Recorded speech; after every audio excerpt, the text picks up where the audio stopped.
जय गुरु।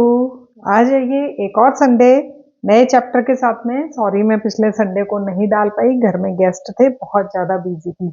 तो आज हम कर रहे हैं चैप्टर नंबर 37, दक्षिण भारत में एक काव्यात्मक दृश्य। यस, साथ में मेरा इंट्रोडक्शन। मैं हूं नीलम कुमार, मैं एक योगा ट्रेनर हूँ, ब्रेथवर्क कोच हूँ और क्रिया योगा की प्रैक्टिशनर भी हूँ, और अभी रिसेंटली ही मैंने दीक्षा भी ली है। दक्षिण भारत में एक काव्यात्मक दृश्य।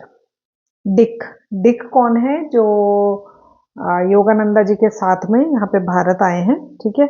इस मंदिर में प्रवेश कर पाने वाले तुम पहले पाश्चात्य व्यक्ति हो। अन्य अनेक लोगों के प्रयास विफल रहे हैं। मेरे इन शब्दों को सुनकर श्री राइट पहले तो चौंक गए, फिर खुश हो उठे। दक्षिण भारत की पहाड़ियों में बसे सुंदर चामुंडी मंदिर में मैसूर के राज परिवार की कुल देवी चामुंडी देवी के सोने चांदी के सिंहासन के सामने भक्ति भाव से प्रणाम कर हम लोग बाहर निकले थे। यहाँ से मैसूर दृश्यमान होता है।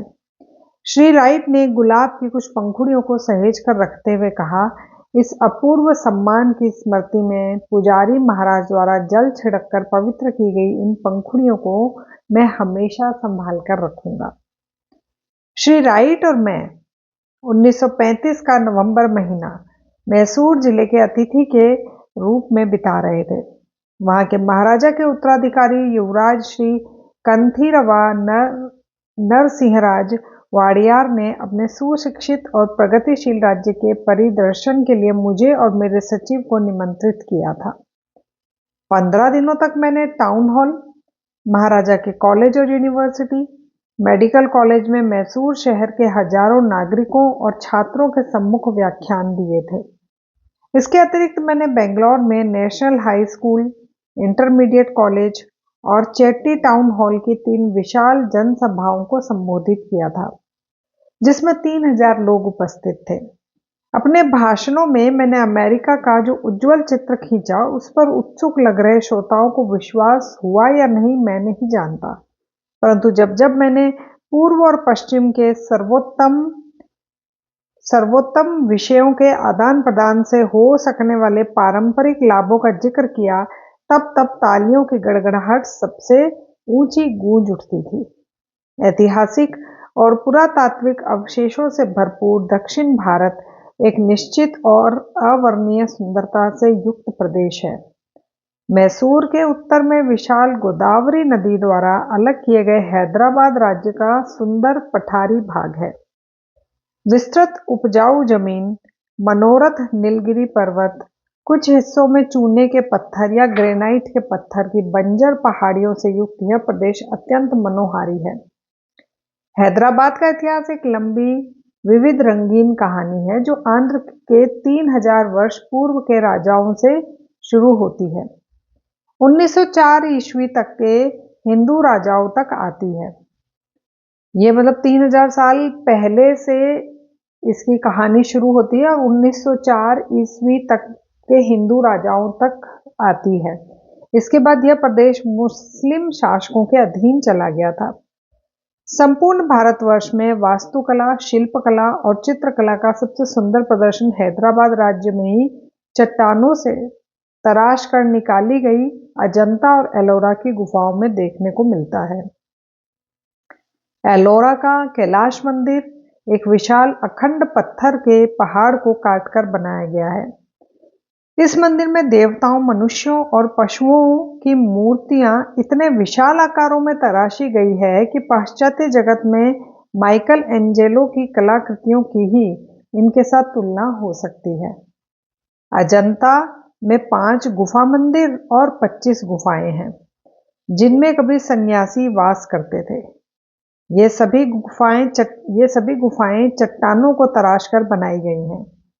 इनमें विशाल आधार स्तंभ है, जिन पर अति सुंदर रंगीन चित्र और मूर्तियां बनाकर उनके चित्रकारों और मूर्तिकारों ने अपनी कला को अमर बना दिया है।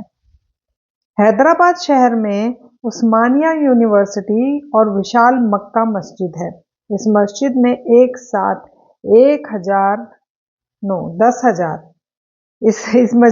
साथ 10,000 मुसलमान नमाज पढ़ सकते हैं। समुद्र तल से 3000 फुट की ऊंचाई पर स्थित मैसूर राज्य घने उष्ण प्रदेशीय जंगलों से भरपूर है, जिसमें जंगली हाथी, जंगली भैंसे, रीछ, चीते और बाघ रहते हैं। इस राज्य के दो प्रमुख शहर बेंगलौर और मैसूर स्वच्छ, आकर्षक तथा अनेक सुंदर उद्यानों एवं सार्वजनिक बगीचों से युक्त हैं। 11वीं शताब्दी से लेकर 15वीं शताब्दी तक हिंदू राजाओं की छत्र छाया में मैसूर में हिंदू स्थापत्य कला और शिल्पकला अपने चरम उत्कर्ष पर पहुंच गई थी।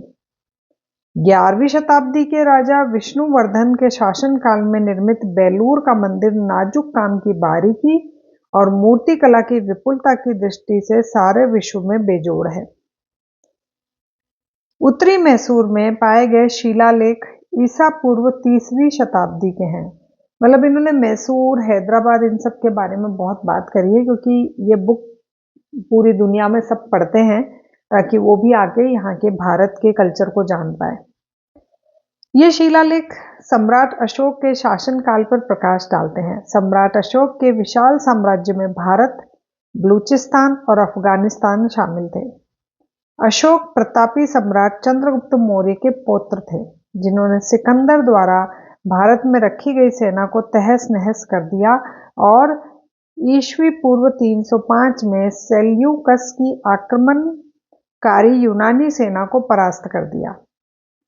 उसके बाद मेगस्थनीज यूनानी राजदूत बनकर पाटलिपुत्र में रहने लगे।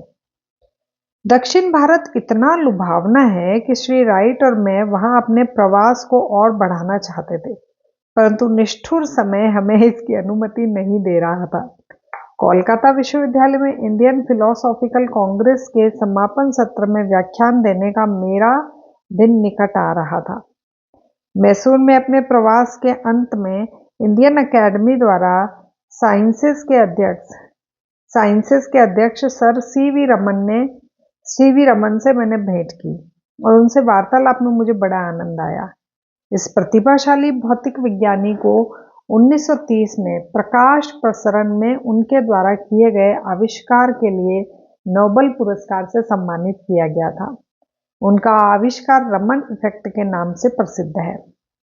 मद्रास के शिष्यों और मित्रों से अनिच्छापूर्वक विदा लेकर श्री राइट और मैं अपनी यात्रा पर निकल पड़े। रास्ते में हम लोग सदाशिव ब्राह्मण की पुण्य स्मृति में बने एक छोटे से मंदिर के दर्शनार्थ रुके। 18वीं शताब्दी के संत की जीवन गाथा अनेक चमत्कारों से परिपूर्ण है। इन्हीं सदाशिव का एक बड़ा मंदिर नेरूर में है, जिसे पुडुकोट्टई के राजा ने बनवाया था।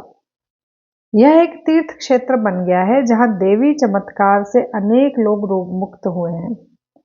1750 में पुडुकोट्टई के राजा के लिए सदाशिव ने धार्मिक आचरण के कुछ नियम लिखे थे, जिसे उस राजा के बाद राजगद्दी पर बैठने वाले वहां के सभी राजाओं ने एक पवित्र धरोहर के रूप में संभाल कर रखा है और सदैव उनका पालन करने का प्रयास किया है। सदाशिव पूर्ण ज्ञानी संत थे तथा सभी को प्रिय थे। उनके बारे में दक्षिण भारतीय गांवों में अभी भी विलक्षण कहानियां प्रचलित है। एक दिन वे कावेरी तट पर समाधि में लीन बैठे थे कि अचानक बाढ़ आ गई और लोगों ने उन्हें बाढ़ में बह जाते हुए देखा। इसके कई सप्ताह बाद वे कोयम्बतूर जिले में कोटुमुड़ी गांव के निकट मिट्टी के नीचे दबे हुए पाए गए। मिट्टी हटाने वाले ग्रामीणों के फावड़े जब उन्हें लगे तो वह उठ खड़े हुए और तेजी के साथ वहां से चल दिए। एक वयोवृद्ध वेदांती पंडित को आध्यात्मिक तर्क युद्ध में परास्त करने पर गुरु से फटकार मिलने के कारण सदाशिव मुनि हमेशा के लिए मौन बन गए। गुरु ने कहा था, तुम्हारे जैसा युवक जीभ पर संयम रखना कब सीखेगा? आपके आशीर्वाद से अभी इसी क्षण से। मतलब कि गुरु ने बोला कि तुम अपनी जो भी बोलते हो उस पर संयम कब रखोगे? तो शिष्य ने बोला अभी से ही, और उन्होंने मौन धारण कर लिया। सदाशिव के गुरु स्वामी श्री परम शिवेंद्र सरस्वती थे, जिन्होंने दहर विद्या प्रकाशिका लिखी है और तथा उत्तर गीता पर भी एक अत्यंत गहन टीका लिखी है। कुछ संसारी लोग भगवत प्रेम में मस्त होकर प्राय सड़कों पर लाज शर्म छोड़कर नाचते सदाशिव को देखकर आहत हुए। उन्होंने विद्वान गुरु के पास जाकर शिकायत की, महाराज, सदाशिव पागल से अधिक कुछ भी नहीं है। परंतु परम शिवेंद्र महाराज ने आनंद के साथ मुस्कुराकर कहा, आह, काश यदि सभी इस प्रकार के पागल बन सकते। सदाशिव के जीवन में भगवान के हस्तक्षेप की अनेक विलक्षण और सुंदर घटनाएं घटित हुई। इस संसार में बहुत सा अन्याय प्रतीत होता है, परंतु भगवत भक्त ईश्वर के तत्क्षण न्याय के असंख्य प्रसंगों के साक्ष्य दे सकते हैं। समाधि अवस्था में मग्न सदाशिव एक रात एक धनी गृहस्थ के अनाज गोदाम के पास आकर रुक गए। पहले से चोरी की तलाश कर रहे 3 नौकरों ने उन्हें देख लिया और उन पर वार करने के लिए अपनी लाठियां उठाई, और आश्चर्य, उनके हाथ ऊपर ही उठे रह गए। भोर में सदाशिव के वहां से जाने तक वे तीनों मूर्तियों के समान वैसे ही हाथ ऊपर उठाकर खड़े रहे। एक बार मजदूरों के एक सरदार ने मजदूरों के साथ इस संत को भी जबरदस्ती लकड़ी ढोने के काम में लगा दिया। मौनी संत ने, अब क्योंकि ये मौन रहने लगे थे तो अब इनको मौनी संत बोलने लगे थे। मौनी संत ने विनम्रता पूर्वक वह बोझ ढोया और नियत स्थान पर पहुंचने पर जैसे उन्होंने वहां लगाए हुए विशाल ढेर पर अपनी लकड़ियां रखी, पूरे ढेर में से अग्नि ज्वालाएं फूट पड़ी। त्रैलंग स्वामी की तरह सदाशिव भी कोई वस्त्र धारण नहीं करते थे। एक दिन सुबह वे एक मुसलमान सरदार के तंबू में पहुंच गए। 2 महिलाएं चीख पड़ी। सरदार ने अपनी तलवार से सदाशिव पर वार कर दिया। सदाशिव का हाथ कट कर जमीन पर गिर पड़ा। इसके बावजूद निर्विकार भाव से वे वहां से चल दिए।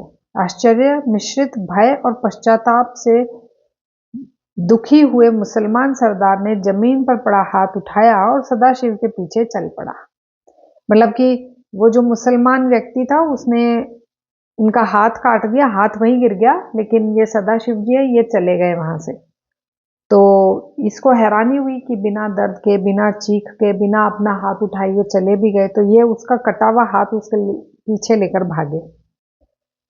सदाशिव ने वह हाथ लेकर उसे रक्तस्राव होते ठूठे में घुसा दिया। मतलब वो हाथ है ना, उन्होंने अपने कंधे में ऐसे पकड़ के घुसा दिया। मुसलमान सरदार ने विनम्र होकर जब आध्यात्मिक उपदेश देने की याचना की तो सदाशिव ने अपनी उंगली से रेत पर लिखा, जो करने की इच्छा हो वह मत करो, तब तुम जो चाहोगे वह कर सकोगे। मतलब क्योंकि मौन थे तो इन्होंने रेत पर लिख दिया।